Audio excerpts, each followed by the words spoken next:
Today I'm continuing my build video for the Havoc Marauder. This is an all-new model kit being put out by Round 2, and this is the featured ship in Star Wars: The Bad Batch. Now, in my first video, I went over a lot of the parts and showed a lot of how the assembly works. There's a lot of really cool things there, so check out that video.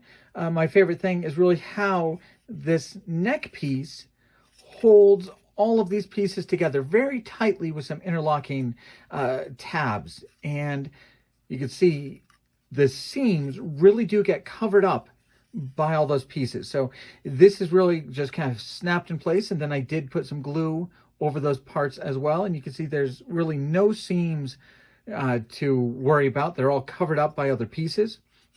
Right here, a little bit more cleanup right here, but this is really just taking off the sprues, squeeze together a little bit of glue, and you can see those parts fit together very well. You can see a little bit of just kind of shininess from where the glue hit it, but very impressive and very solid construction. Right, it's time to just add a few of these detail parts onto the ship to cover up some of the gaps.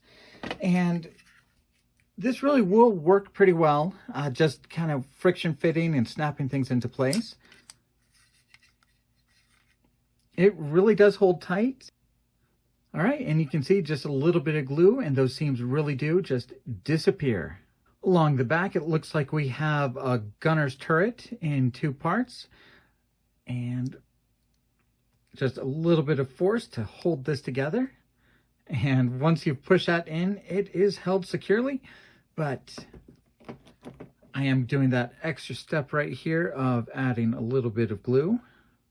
Now this is where another clear part goes. The red small clear piece should fit in right here as kind of a back window. I'm not going to put that on until I am done painting the ship. Same thing with these blue pieces, since I can just put them on from the outside. I will wait until the ship is painted so I don't have to worry about masking those off.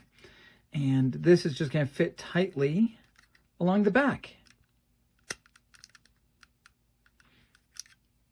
And like everything else, I'll push this tight and add in a little bit of glue to hold it.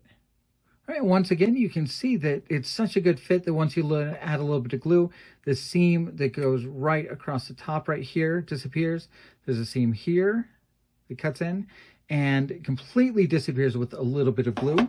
The next part is going to be a airfoil along the back engine to match the one on the top of the ship. So you can see there's the airfoil molded into the one on the top, and the one on the bottom is just an additional add-on piece. It just has a tab right here that you squeeze into place. And just a little bit of extra detail there. And those airfoils on the bottom had to be separate pieces so you could get these little details right in here. So lots of little details and a good looking model so far. These front guns are done in two pieces. You just have the gun and then a cowling that will go around it. And then you can see there are two tabs, a very small one on the top piece, a larger one on the bottom. Those will fit into those two slots right there and be held tightly. All right, and of course I showed you the wing construction in the first video, but I feel I should show it again, partially because I think on that video I actually had the wings upside down. When you look at them, these larger structures, these larger fins, they will go on top. I think they were underneath on my first video. But you can see there is a little bump right here. That's going to be our hinge mechanism. You can see it's cut out so it can flex a little bit as you push it in, and you can see it's gently sloped. So it can simply be inserted like this.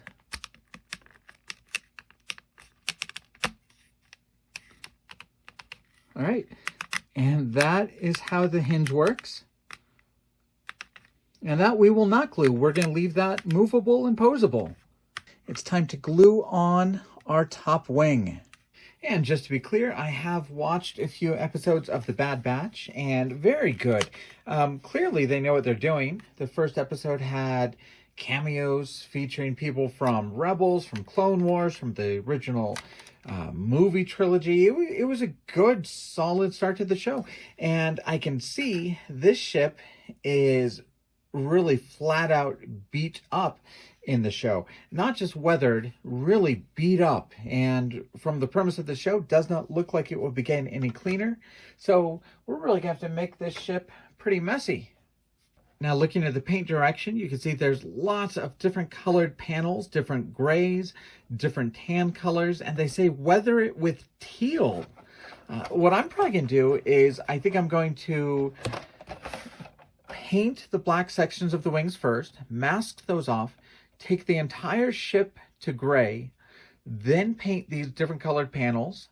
Then I will probably overspray it with gray again to blend it together a bit. Then we'll start doing some washes, some pastels to dirty it up. And then hopefully we'll have a weathered and battered ship.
Now, I'm a little ambivalent about the next steps on this model. Coming up next, we've got the decals, and of course the most prominent thing here are these black shapes. Now, I think these might be really good if you're really going for a cartoon accurate look, but if you're not looking for it to be that related to the cartoon or just have it be a real life extrapolation from the cartoon, I would definitely paint these or skip them entirely. Now, painting them won't be too hard at all because these two triangles are where some of those go, and those are even recessed to make painting them really easy. Another one will actually go along the wall of this nose right here, so that could easily be painted. And the last ones are these big black shapes. They actually will go in front of these windows, and that is a big characteristic of the ship. So if you don't decal them, I would advise you to paint these. I kind of wish I had painted them because once I add those decals in, I'm going to lose some of these panel lines and a little bit of the character of the ship with kind of just some big flat shapes in front of there. Like I say, accurate for the cartoon, but if you're going for a little bit more of a real life version, then I might leave those decals off and paint them. All right, that's my build-up of the Havoc Marauder from Star Wars: The Bad Batch. And as you can see, I've added on those last clear parts that go on the back of the ship. I've also put the landing gear on. You can see just kind of little short little legs there that if you'd like to have it in its landed position, you can do that. Or you can have it in its flight mode. Right now, I'm gonna have two minor complaints about this model. The first is about the landing gear. So you do have these really nice landing gear pieces, and because it's a snap kit, you can push them in and pull them out. To cover up this one, if you decide to use the stand, there is kind of this block adapter here, so they can sit on the stand, so that's not a problem. But if you build it with landing gear and pull them out, there are no covers for these two landing gear spots. The parts that cover up those gaps are the bottom of the landing gear feet. So if you build the landing gear, you won't have something to put in place there. But not a big deal. When I have it in flight mode, I'm gonna have it just like this. No one will really notice those two little gaps. So not too much of a problem. The only other thing that is a tiny bit of a complaint, and this shouldn't even really be a complaint because this is accurate, is these guns are so thin. I'm kind of amazed I didn't break any off while building it. I can definitely see beginner modelers breaking the little guns off here and the little ones at the very tip of the wings. But of course, those are minor things, and I think we would rather have little finely tooled little guns on the end of the wings rather than bigger, bulkier things to make it kind of less breakable, more toy-like. So it is good they went the accurate way here, but maybe it would have been nicer if they were separate pieces that you could put on later in the build, so you didn't have such a fragile part on it while you were doing a lot of the work on it. Outside of that, what a gorgeous looking model. What a wonderfully designed ship. I really think that the wash brings out a lot of those panels. If you look closely, you will be able to see that this panel was blue, these panels were tan. You can see these were some darker grays. And overspraying it with the gray color again really blends it all together. So you don't have really hugely contrasting panels. But you can definitely see there is some character to this ship. There's some different panels, as if things were repaired and replaced at different times. Oh, and I want to point this out. This decal is 100% worth it. That gray shape right here on this red piece, that Y shape and that U, those are done with a decal, and that is magnificent. So you don't have to try and paint that clear red piece. And I was pretty lucky that my overall base coat of paint matched that decal pretty well. So that looks very nice. The one thing I didn't really do on this model is I didn't do any of the teal streaking. You know, I kind of figured that teal streaking and the greenish blues on the ship are kind of a conceit for the CGI cartoon. So I felt like bringing this out into the real world, I didn't need those colors on it. But I'm definitely glad I did some of the streaking and kind of made it a weathered and battered ship. I've really been pondering why I like this ship so much. It is such a cool design. Maybe part of it is that I've only seen a couple episodes of The Bad Batch so far. So maybe I'm just free to imagine this ship a little bit more. Like I said before, it definitely reminds me of the Imperial shuttle. That's pretty much Starscream's wing right there.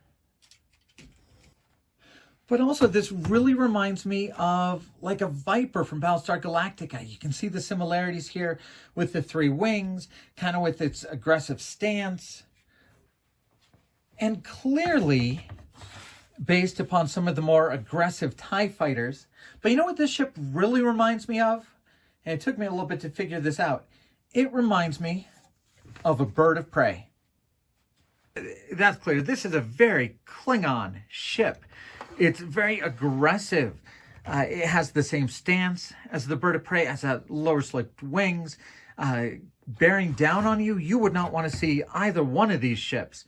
Yes, this one does have this wing on top, but man, look at those stances. Look at that aggression. I'm just saying, I like the design of this ship. This is one of the cooler Star Wars ships I've seen in a while. Also, outside the design, this is a very, very well done model kit. I know it's smaller than a lot of people would have wanted, being just about 10 inches across, 7 inches tall. But it feels bigger than that when you're building it. There is a good canvas here to really kind of do some cool washes and effects and make it kind of a standout ship in your collection. To me, this model kit hits all the right notes. It's a very cool subject from an exciting TV show. It's an exceptionally well done model.